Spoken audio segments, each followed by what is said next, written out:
Hello, everyone. So I found this article from Reuters. Headline is Site of Tesla Mexico factory near double size of Texas plant, local officials say. In the state of Nuevo Leon, near Monterrey, they said the land spans nearly 4,200 acres in an industrial zone, more than double the size of Mexico City's international airport.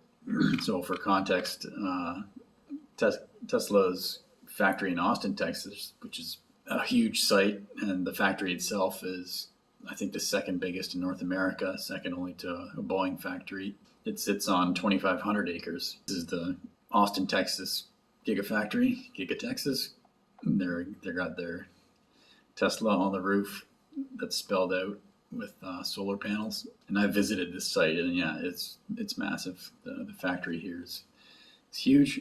Sounds like Mexico is going to be even bigger. Now, next thing I wanted to highlight, going over my Tesla videos this morning from Stephen Mark Ryan and Matt Posius. In Matt Posius's video, he had this chart that's a summary of all the Wall Street analysts' forecasts for Tesla as far as production. Their projections here go all the way up to 2030. And in 2030, they're only projecting that Tesla sells basically 6.6 million vehicles.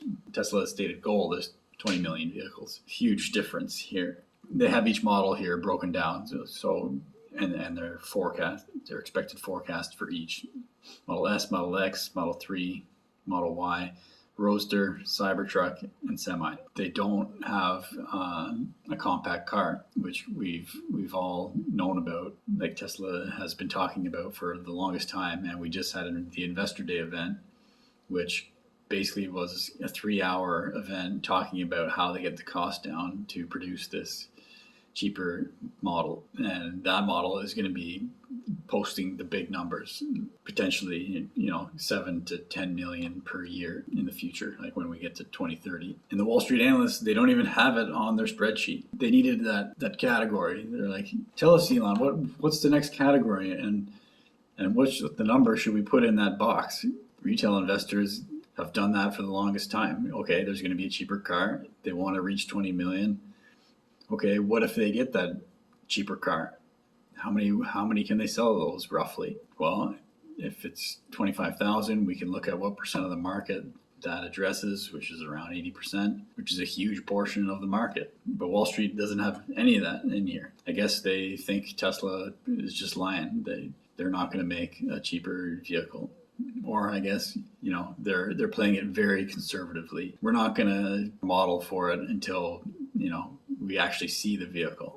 I think their estimates are well below the mark, which is good for us retail investors because they're underestimating, and they've consistently underestimated Tesla. So that's an opportunity for us to take advantage of. So anyway, that's my little piece for this morning.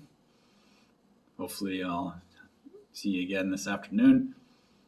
My name is Evan Bertrand. This is the Evergreen Channel. Thanks for watching.